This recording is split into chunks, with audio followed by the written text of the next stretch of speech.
Halo guys, kembali lagi dengan saya Valen Stefan Congoliwa, Stambuk F5511801. Di video kali ini saya akan menjelaskan tentang sistem informasi geografis. Yang pertama, kita akan masuk ke bentuk yang kita akan membahas bentuk bumi yang sebenarnya adalah bumi itu sebenarnya berbentuk spheroid. Yaitu radius pada ekuator sedikit lebih besar dari kutub-kutub. Nah, terus kita akan masuk ke sistem proyeksi peta.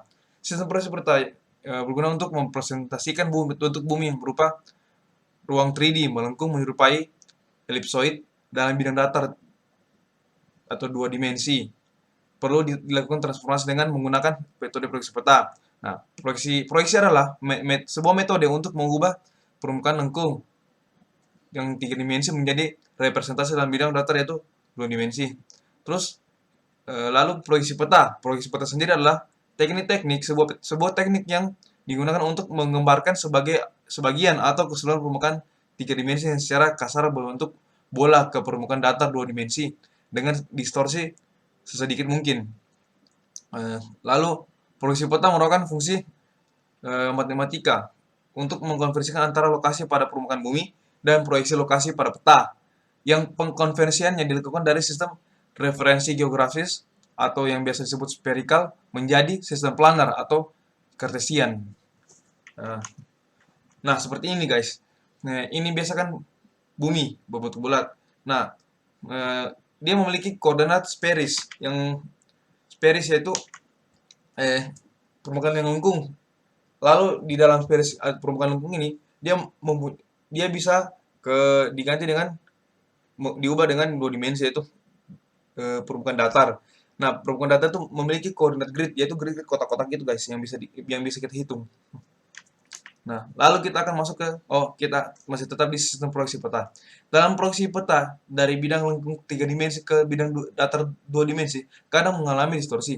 Adapun syarat geometrik agar mendapat bentuk yang ideal. Yang pertama, syaratnya itu yaitu jarak antar titik pada peta harus sesuai dengan jarak realitasnya atau memakai faktor skala peta. Yang kedua, luas area wilayah harus sesuai dengan sebenarnya atau sama dengan dia memakai faktor skala peta juga. Nah, terus yang ketiga, sudut atau arah garis yang direpresentasikan pada peta harus sesuai dengan sebenarnya.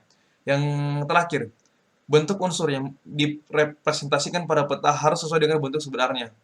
Juga dengan memperlihatkan faktor skala pada peta. Oh. Terus yang berikutnya, jenis proyeksi peta. Yang pertama itu menurut bidang proyeksi. Terus yang kedua menurut kedudukan garis karakteristik atau bidang proyeksi terhadap bidang datum yang digunakan. Yang ketiga itu menurut ciri-ciri asli yang tetap dipertahankan. Yang terakhir yaitu menurut karakteristik singgungan antara bidang proyeksi dengan bidang datum.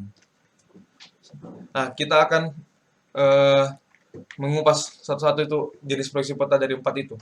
Yang pertama, jenis proyeksi peta yang menurut bidang proyeksi.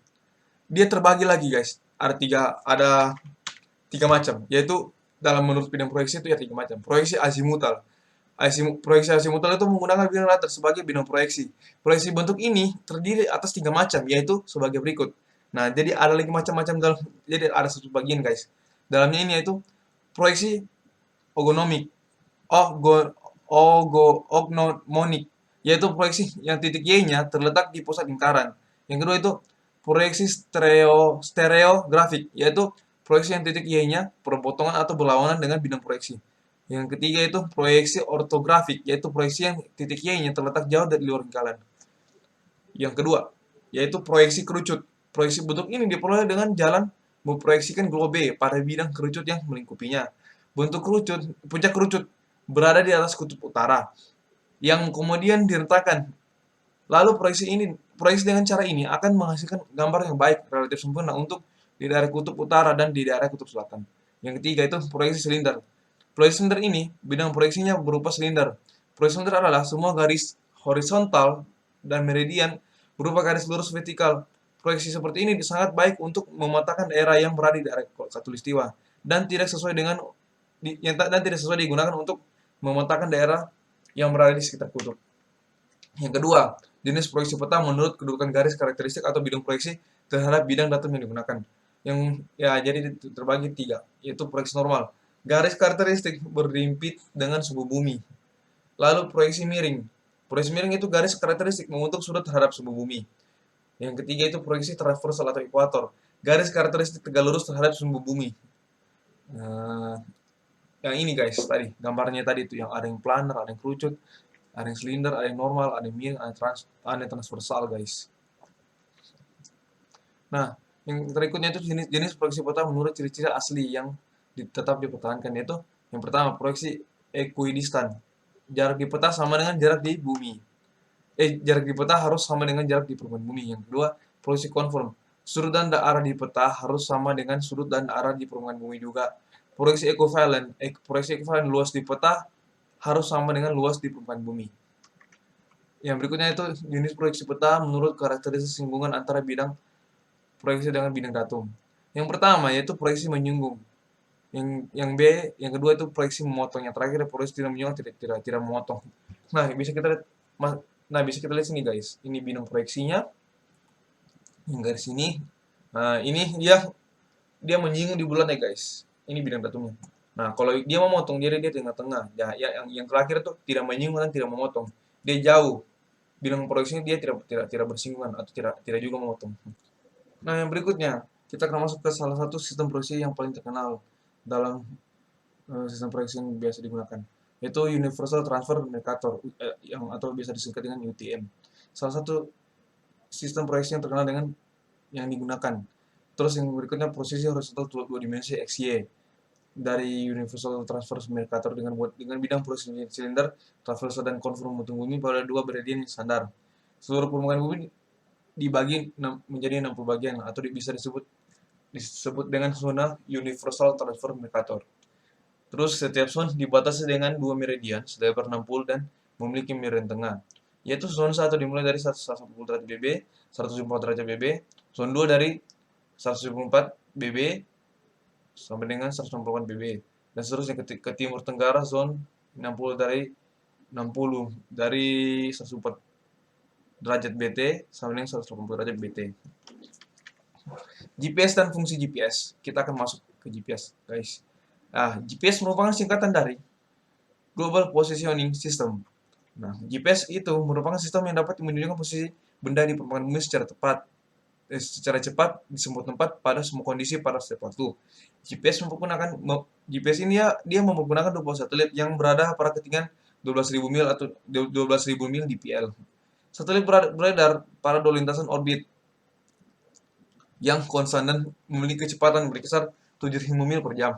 Satelit GPS ya, atau satelit GPS ya NAVTAR, seperti NAVTAR the official US Department Defense and Name over GPS. Pertama diluncurkan pada tahun 1978 dan pada tahun 1994 telah diluncurkan 24 satelit. Nah, berikut fungsi dari GPS. Untuk menghitung jarak dan arah dari lokasi tempat kita berada. Yang kedua, menyimpan dan dalam memori lokasi kita berada. Yang ketiga itu menampilkan kekuatan baterai, posisi satelit, dan kekuatan sinyal.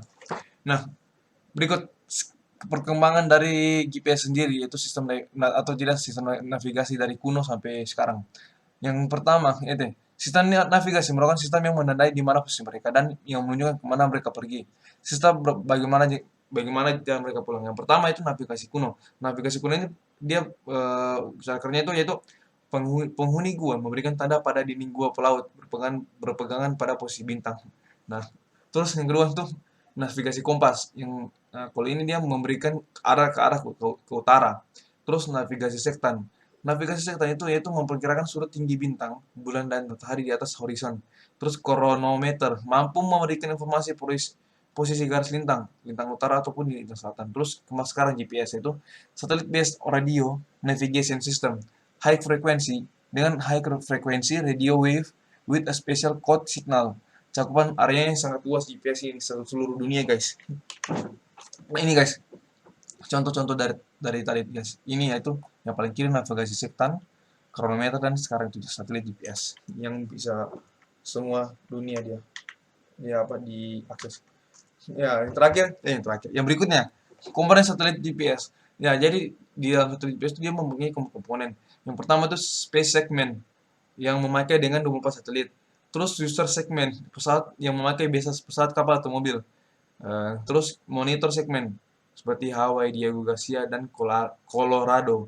Terus yang terakhir ground control system yang seperti contohnya Falcon Air Force Base in Colorado Springs di kota Colorado guys.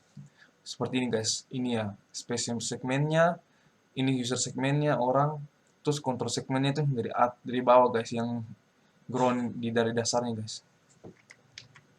Berikutnya, satelit GPS. GPS didukung oleh 27 satelit data terakhir pada tahun 1998 pada ketinggian 20.200 km di atas permukaan bumi. Setiap satelit membutuhkan 12 jam untuk memutari bumi. Masing-masing dilengkapi dengan jam dan akurasi yang sangat tinggi, 0,003 detik atau biasa 2 cesium tambah 2000 dium clocks.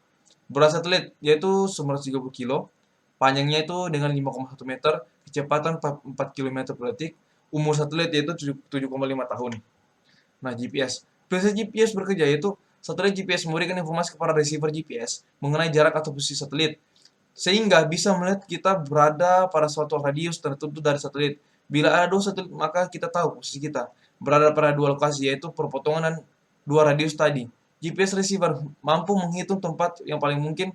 Semakin banyak sinyal satelit ditangkap, semakin teliti satelit menghitung posisi dengan menggunakan metode trilateration. Nah, berikut juga ada teknik yang digunakan untuk menambah ketelitian pengukuran, yaitu dengan teknik phase differencing techniques. Ini terdouble guys, sorry guys. Dia terdouble guys. Lupa salah hapusnya bawa.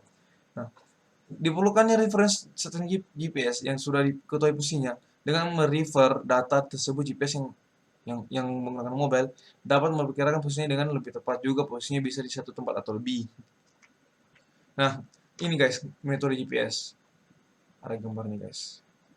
Ini rata-rata, ini RX-nya itu jarak location on the earth. Terus yang RS-nya ini merupakan satellite position relative to the earth, jaraknya satelitnya guys. Kalau yang R ini dia bergeser relative to the satellite. Oke guys.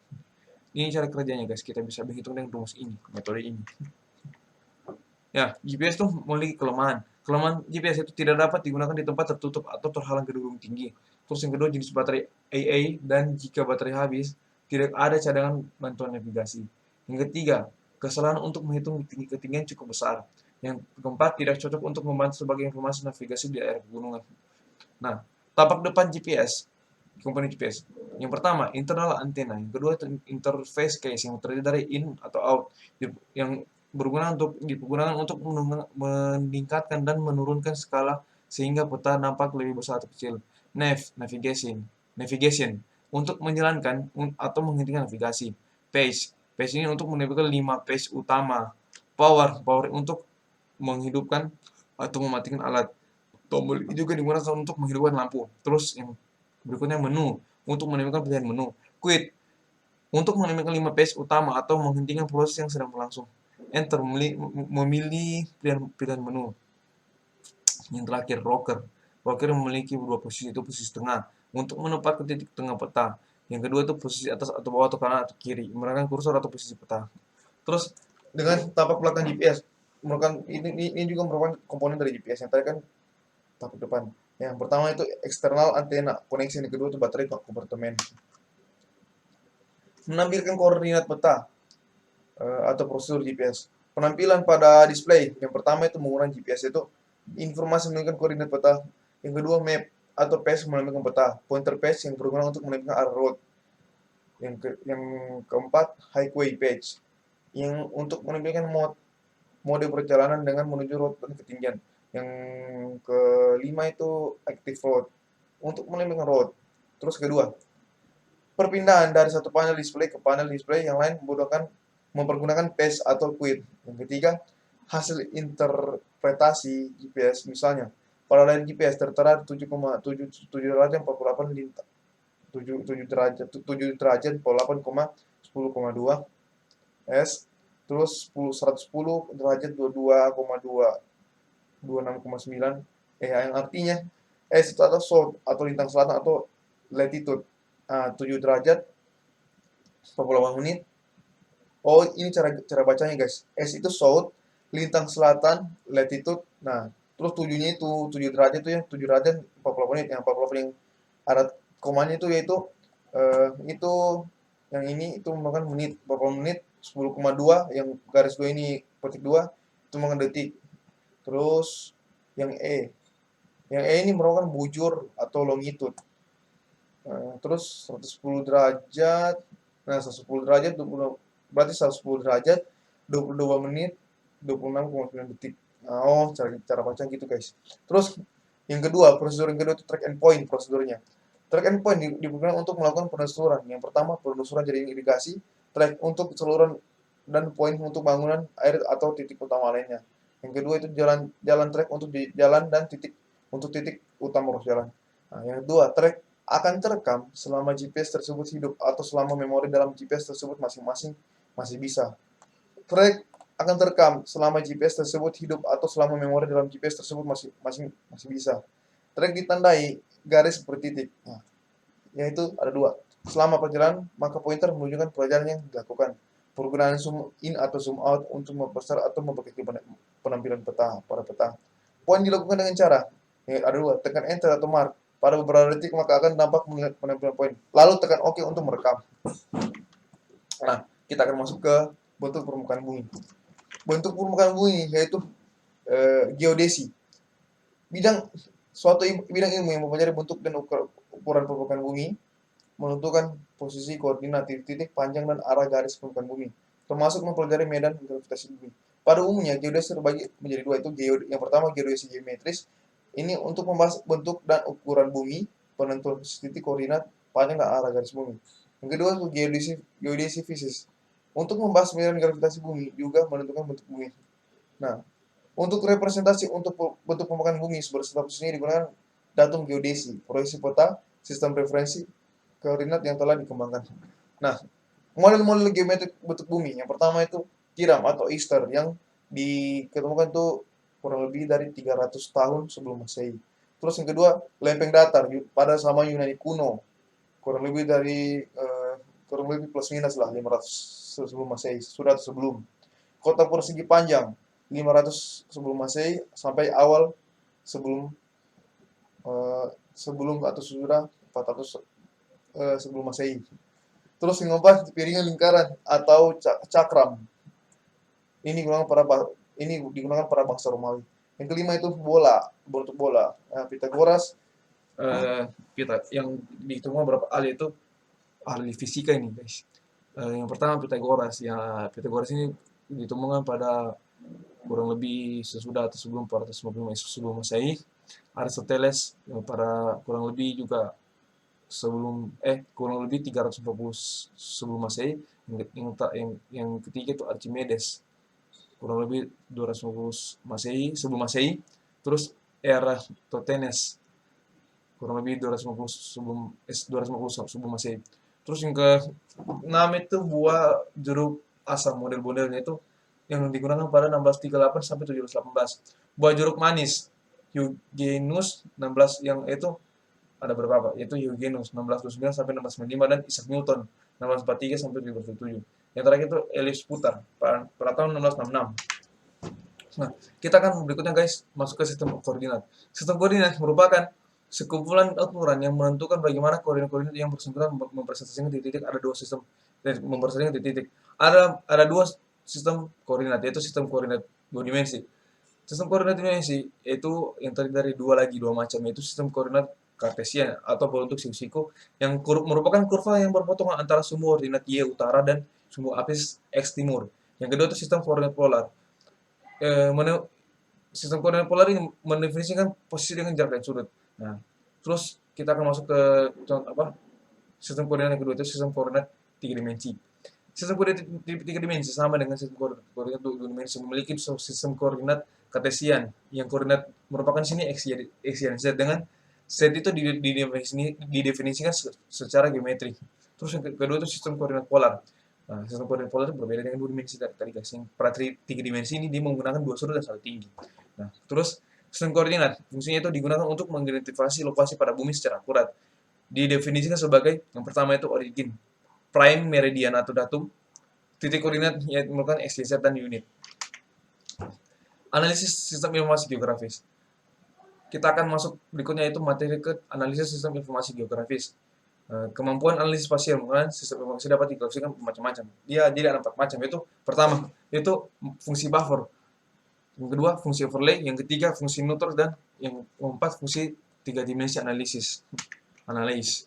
Yang pertama, kita akan mengupas tentang buffer. Buffer sendiri sering digunakan dalam analisis sistem informasi geografis. Buffer biasa digunakan untuk mewakili suatu jangkauan pelayanan atau luasan yang diasumsikan dengan jarak tertentu untuk suatu kepentingan analisis spasial. Buffer dapat dilakukan untuk tipe fitur polygon, polyline, maupun point. Pembuatan buffer membutuhkan penentuan jarak dalam satuan yang terukur, meter atau kilometer. Fungsi buffer sering digunakan untuk membuat penyangga dengan satu jarak tertentu pada fitur titik, garis, maupun poligon yang diseleksi. Hasil dari buffer ini dapat berupa garis atau fitur poligon. Fitur yang dipilih untuk di buffer ini dapat lebih dari satu layer dan dapat lebih dari satu tipe fitur. Jika lebih dari satu fitur dipilih untuk buffer, maka buffer yang terpisah akan dibentuk untuk setiap pilihan fitur. Nah, kelebihan dari buffer. Mudah dilakukan pembuatan buffering berdasarkan fitur yang seleksi. Kedua, memberikan banyak manfaat dan kegunaan untuk berbagai aplikasi. Ketiga, proses buffering tidak membutuhkan waktu yang lama. Terus kekurangan dari buffer, yaitu buffering tidak dapat dilakukan untuk beberapa layar secara langsung, sehingga proses buffering dilakukan satu persatu. Yang kedua itu kekurangannya itu hasil dari beberapa buffering membutuhkan penyusunan atau pengaturan agar layer tidak cepat 3D. Dalam hal ini tidak terjadi secara otomatis. Yang kedua itu kita masuk ke macam-macam dari overlay. Fungsi overlay. Overlay merupakan sebuah prosedur penting dalam analisis sistem informasi geografi ini. Overlay berguna untuk menempatkan grafis satu peta di atas grafis peta yang lain dan menampilkan hasil di layar komputer atau pada plot. Mutlak bahwa overlay merupakan minimal 2 peta yang harus menghasilkan peta baru. Dalam tekniknya harus ada poligon yang terbentuk dari 2 peta yang telah di fungsi overlay. Metode yang digunakan pada overlay dan overlay peta itu union. Yang pertama union untuk membuat coverage baru dengan melakukan tumpukan overlay 2 coverage poligon. Yang kedua itu irisan. Irisan terdiri dari 3 lagi, yaitu pertama operasi interseksi atau operator boolean and membuat coverage baru dengan cara melakukan overlay 2 himpunan fitur-fitur coverage. Yang ketiga itu keluaran coverage yang hanya berisi di bagian-bagian fitur dalam area yang terisi oleh kedua masukan dan merupakan irisan dari coverage. Metode ketiga dari overlay itu identity, untuk membuat satu coverage baru dengan melakukan overlay 2 himpunan fitur. Nah, ada beberapa fasilitas yang dapat digunakan pada overlay untuk menggabungkan atau melapiskan 2 peta dari satu daerah yang sama namun beda atributnya. Itu yang pertama dissolve terms. Dissolve term ini merupakan proses untuk menghilangkan batas antara poligon yang mempunyai 2 data atribut yang identik atau sama dalam poligon yang berbeda. Yang kedua itu merge terms, suatu proses penggabungan 2 atau lebih layer menjadi satu buah layer dengan atribut yang berbeda dan atribut-atribut tersebut saling mengisi atau bertampalan dan layer-layernya saling menempel satu sama lain. Yang ketiga clip-on terms, proses menggabungkan data namun dalam wilayah yang kecil, misalnya berdasarkan wilayah administrasi desa atau kecamatan. Yang keempat, intersect terms, yaitu sesuatu operasi yang memotong sebuah tema atau layer input atau masukan dengan atribut dari tema atau overlay untuk menghasilkan output dengan atribut yang memiliki data atribut dari kedua tem. Union terms, untuk menggabungkan fitur dari sebuah tema input dengan poligon dari tema overlay untuk menghasilkan output yang mengandung ketingkatan atau atribut. Yang keenam itu exchange data terms, suatu operasi yang menggabungkan data untuk fitur tem kedua ke fitur tem pertama yang berbagi lokasi yang sama secara budaya, yaitu menggabungkan dua tem dan atributnya. Berikutnya itu fungsi network analysis. Network analysis adalah analisis spasial mengenai pergerakan atau perpindahan suatu sumber daya dari suatu lokasi ke lokasi yang lain melalui unsur-unsur buatan manusia yang membentuk jaringan, yaitu arc, line, dan point. Dia merupakan saling berhubung keuntungan menggunakan analisis network. Saling berhubung. Keuntungan menggunakan analisis network, yang pertama itu mengorganisir data dan informasi secara sistematis. Kedua, keuntungan itu penentuan urutan pekerjaan. Ketiga, dapat menemukan pekerjaan yang dapat ditunda tanpa menyebabkan terlambatnya penyelesaian proyek secara keseluruhan, sehingga dari pekerjaan tersebut dapat dihemat tenaga, waktu, dan biaya. Yang keempat, dapat menentukan pekerjaan-pekerjaan yang harus segera diselesaikan tepat pada waktunya, karena penundaan pekerjaan tersebut dapat mengakibatkan tertundanya penyelesaian secara keseluruhan. Yang kelima, dapat segera mengambil keputusan apabila jangka waktu kontrak tidak sama dengan jangka waktu penyelesaian proyek secara normal. Yang keenam, dapat segera menentukan pekerjaan-pekerjaan mana yang harus dikerjakan dengan lembur atau pekerjaan mana yang harus disubkontrak agar menyelesaikan proyek secara keseluruhan dapat sesuai dengan tuntutan konsumen. Adapun kegunaan dari untuk analis sendiri itu pertama menentukan rate analis, kedua menentukan service area analis, ketiga close facility analis, yang keempat origin destination atau OD matrix analis. Yang yang terakhir, fungsi yang terakhir yaitu fungsi tiga dimensi. Analis tiga dimensi atau 3D analis merupakan salah satu tool dalam perangkat lunak ArcGIS yang dapat digunakan untuk menganalisis suatu objek di permukaan bumi secara tiga dimensional berdasarkan informasi koordinat yaitu X, Y, dan Z yang ada pada objek tersebut. Analis tersebut memiliki berbagai macam cara analis dan fasilitas analis. Produk yang paling umum dari analis tersebut adalah DEM atau Digital Elevation Model. DEM merupakan suatu sistem model atau metode dan alat dalam mengumpulkan, memproses dan menyajikan informasi medan. Susunan nilai mewakili distribusi spasial dari karakteristik medan. Distribusi spasial diwakili oleh nilai-nilai proses koordinat horizontal X, Y, dan karakteristik medan diwakili oleh ketinggian medan dalam sistem koordinat Z. Terdapat 4 metode penyimpanan DEM atau menurut Daniel pada tahun 2003. Pertama, data berdistribusi teratur. Data ini dapat disimpan dengan spasi yang teratur antar titik data sehingga membentuk suatu grid. Bentuk dasar dari grid yang paling sering digunakan adalah bentuk bujur sangkar. Data elevasi dapat dicatat pada tiap jarak tertentu sesuai dengan resolusi spesial dari grid. Yang kedua, data berdistribusi semi teratur. Keteraturan terdapat pada salah satu unsur datanya. Sedangkan unsur yang lain acak.